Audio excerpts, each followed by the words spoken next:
Exodus 40. The Lord spoke to Moses, saying, On the first day of the first month you shall erect the tabernacle of the tent of meeting, and you shall put in it the ark of the testimony, and you shall screen the ark with the veil.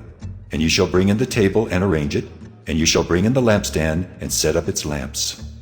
And you shall put the golden altar for incense before the ark of the testimony, and set up the screen for the door of the tabernacle. You shall set the altar of burnt offering before the door of the tabernacle of the tent of meeting, and place the basin between the tent of meeting and the altar, and put water in it. And you shall set up the court all around, and hang up the screen for the gate of the court. Then you shall take the anointing oil and anoint the tabernacle and all that is in it, and consecrate it and all its furniture, so that it may become holy. You shall also anoint the altar of burnt offering and all its utensils, and consecrate the altar, so that the altar may become most holy.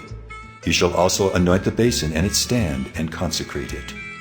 Then you shall bring Aaron and his sons to the entrance of the tent of meeting, and shall wash them with water, and put on Aaron the holy garments. And you shall anoint him and consecrate him, that he may serve me as priest. You shall bring his sons also, and put coats on them, and anoint them as you anointed their father, that they may serve me as priests. And their anointing shall admit them to a perpetual priesthood throughout their generations.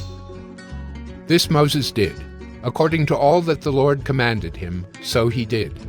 In the first month in the second year, on the first day of the month, the tabernacle was erected.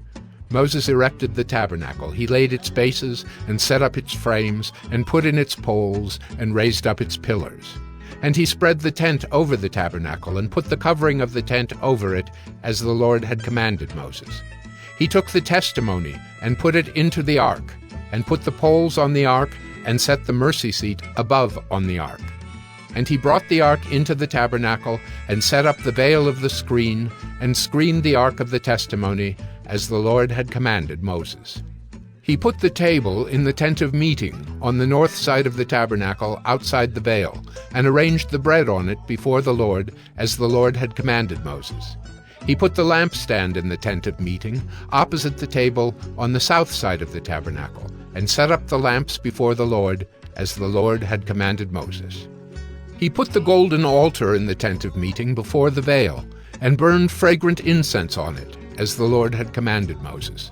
He put in place the screen for the door of the tabernacle, and he set the altar of burnt offering at the entrance of the tabernacle of the tent of meeting, and offered on it the burnt offering and the grain offering, as the Lord had commanded Moses.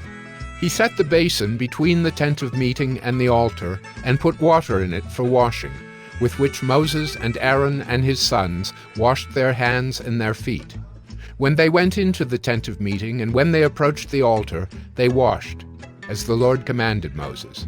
And he erected the court around the tabernacle and the altar, and set up the screen of the gate of the court. So Moses finished the work. Then the cloud covered the tent of meeting, and the glory of the Lord filled the tabernacle. And Moses was not able to enter the tent of meeting, because the cloud settled on it, and the glory of the Lord filled the tabernacle. Throughout all their journeys, whenever the cloud was taken up from over the tabernacle, the people of Israel would set out. But if the cloud was not taken up, then they did not set out till the day that it was taken up. For the cloud of the Lord was on the tabernacle by day, and fire was in it by night, in the sight of all the house of Israel throughout all their journeys.